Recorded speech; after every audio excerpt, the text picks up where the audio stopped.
not, just because we made it, we feel good about it, and we had a great time making it. And so we hope it sells, but if it doesn't, it's Jesus Christ, it's the album that we wanted to make. I'm still proud of the first album, proud as hell, I'm sure we all are, but we had our whole lives to write that one, you know? It was our first one. This one we had less than a year to write it. And we wrote some stuff on the road, but it's just the way it all came together. And every time you hear one of the songs, you're like, wow, I remember we were in the back lines of the bus coming up with that riff or coming up with these lyrics. And I'm real satisfied with it because it's just exactly how we wanted it to sound. And roll sound.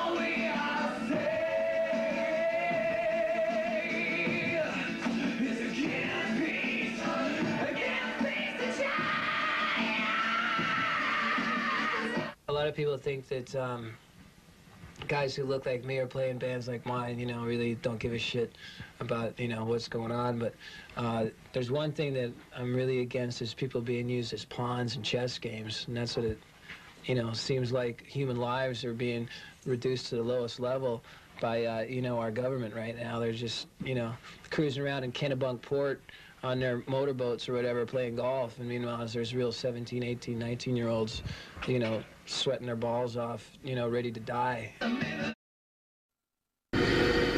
It's been great because usually opening bands don't get, the stuff that we got on this tour. We get encores every night that we deserve one. We get to play, the contract says 45 minutes, and we get to play an hour, They don't treat us like an opening act. Yeah. They treat us like, just like, they're just treating us great, Like some nights we'll be up there playing, and we'll be like having a really good show, and their manager will come up and say, like, keep going, man. You guys got the crowd. You might as well, like, do it, So it's great, man. It's, nobody's ever done that with us before. It's not like somebody farted, go call the publicist. This is no bullshit out there like the whole St. Louis thing. We were right there watching it, and it was just an honest reaction to a situation. It's interesting when you get success, things that you normally would do in your everyday life are suddenly blown up and magnified 10 times larger than they normally would be. So, like, if you do something, everybody wants to know about it. Like, what'd you do? Tell us about it. It's like, well, if I was still working in a factory, nobody would care. But if you take a band that's been playing clubs and, put them under a fucking spotlight, and they're still really a club band, because that's the way we think, and that's where we're really comfortable, is going hanging out in clubs. Feel a lot more comfortable than like record company meetings and shit. We don't even go to those. So if you take a band like that that's used to playing L'Amour's in Brooklyn or Marquee or clubs, if I whipped a fucking bottle at a kid in a club because he whipped one at me, nobody would give a shit. But if you sell millions of records, all of a sudden, oh, well, I must change and grow up and become responsible and everything. And you try to do that, and you realize that you have to take responsibility for your actions if you're put, in a situation that we're in. But it takes a couple years to get that through our stick big metal heads, There's something about London. Whenever we play here, we always seem to just have some of our best shows. I mean, be it the Marquee or the Hammersmith Odeon or Wembley with Motley Crue or Milton Keynes.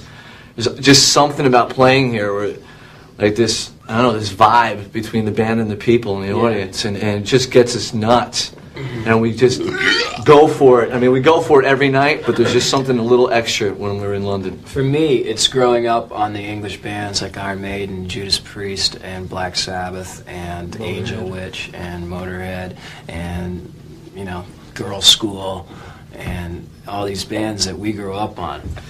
I hate when you read about bands that say, oh, I'm influenced by Paganini and Howling Wolf.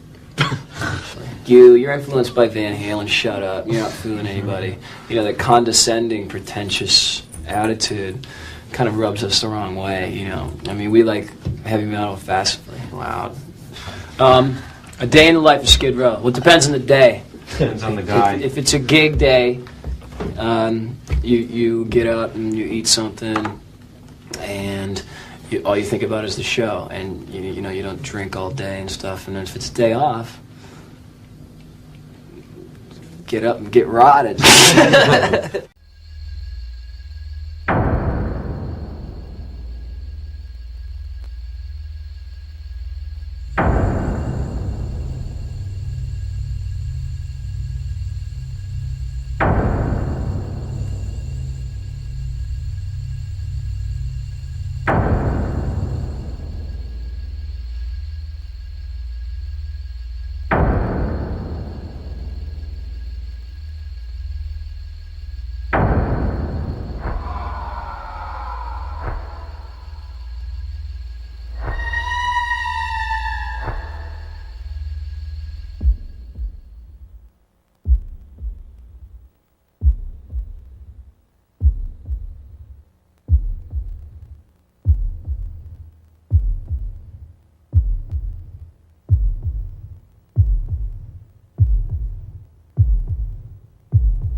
Awful.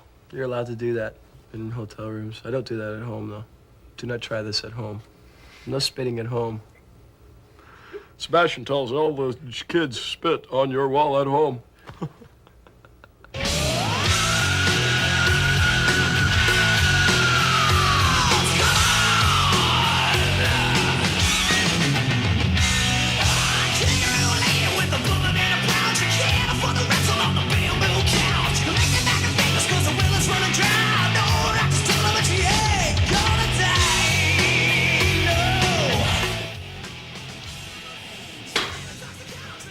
What do we got here?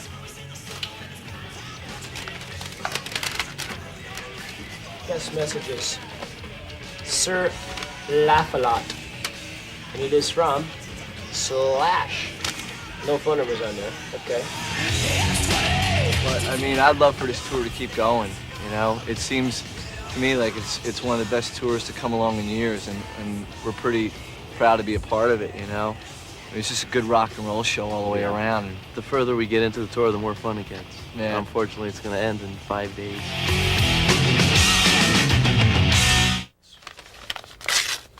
Skid Row rules. What are the Skid Row rules, by the way? I don't know them. Let's see what this girl has to say. It smells like eggs. Jennifer. I love you. I've seen you guys at concert. Dude, get the fuck out for me. Peace. Skid Row rules. Love, Jennifer. That's great.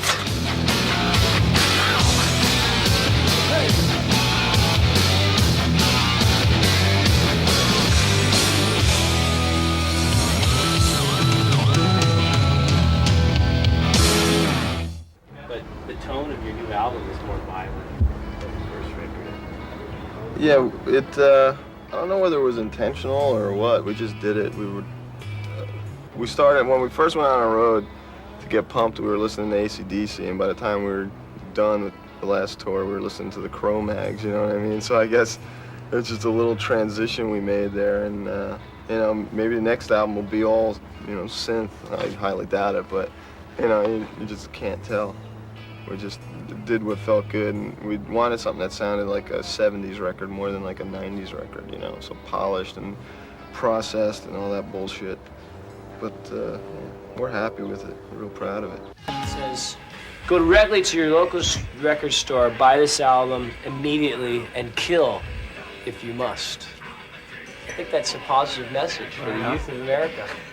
You know, people who got this up idea and notion in their mind that music is the devil's work, you know, this shit, all this crap, and I think it's so full of shit, you know. It makes no sense to me whatsoever. If they weren't so blind and would open up their eyes and not be so, have the tunnel vision, you know, just broaden their scope a little bit and take a look around at the real world and see what's going on, you can understand that, you know, politicians create war and all that other shit, and if anything could bring people together, it's music. When you get letters from people in the Persian Gulf saying they listen to your record to inspire them to keep going on another day, because, I mean, that's hell. That's like the living hell. You know, that's a pretty heavy compliment. It's the music that does it, so.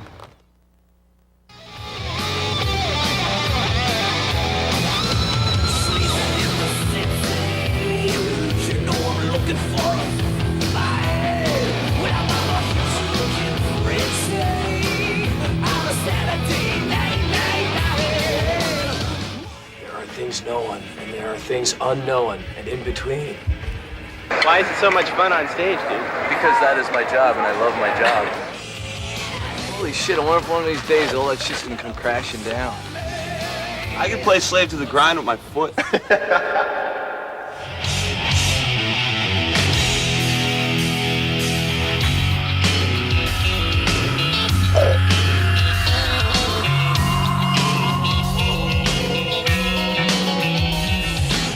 People who are very ill or whatnot, music is a driving force to help them to get going, you know, and help them get better and to recover. It's a scary thought to think that Sebastian Bach could help people through therapy. It's the truth, though. It really is. It is the truth. I mean, Drive them deeper into therapy. but you know, you're not gonna get. I mean, I can't see a politician coming into a hospital room and helping someone get better, you know. But I could see like someone putting on a record and listen to the lyrics of something and help them to get better, you know. So, food for thought, I guess.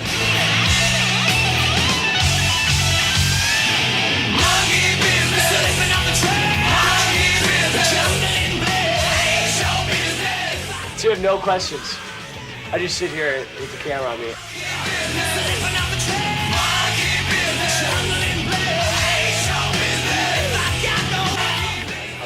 Coming back to Springfield, scary as shit going back there to play. You know, they had to sneak us in a little car, little rent-a-car, and they sent our bus in as a decoy, and there were protesters and cops guarding our dressing room, and cops in the pit, cops on the stage. You know, people had to go through metal detectors to get in, and we went out. We're like, man, this is going to be it. We're going to get killed out here.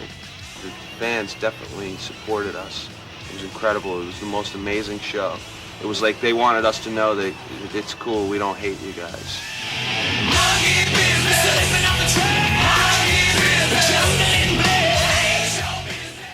Well, that's a day in life with me, man.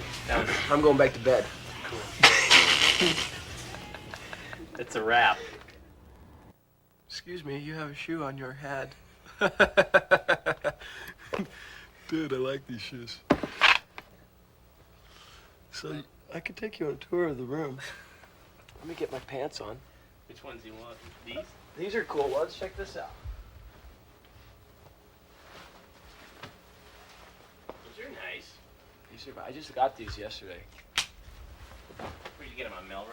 I got them in Frisco. Oh. I don't feel like wearing them.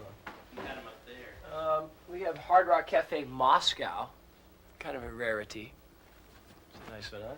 Want to go through my wardrobe case here? What else do we got? All right. We have a Labatt's Blue bag. This is essential for everybody. Inside, here's my jewelry bag. What is this? Let's see what little trinkets we have today. Are those thrown up on stage, or do you buy this stuff? Some of them are thrown on stage, and some of them I'll buy, and I'm a diplomat. Here's, check this ring out, dude. This is worth checking out. This right here. Can you get this shot right here? It's a heavy ring. It's kind of evil. It's kind of Clive Barker-y.